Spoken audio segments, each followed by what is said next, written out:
Sezai'nin ortağı dediler senin için. Senin için de bir sürü şey söylüyorlar. Ne gibi? Hani nasıl oldu da bir gurbetçi geldi de İstanbul kartelinin gözdesi oldu diye.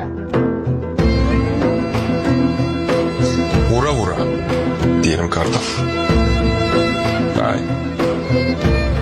Buralara kadar tek başına geldin yani. Tek başıma değil. Dostlarım var.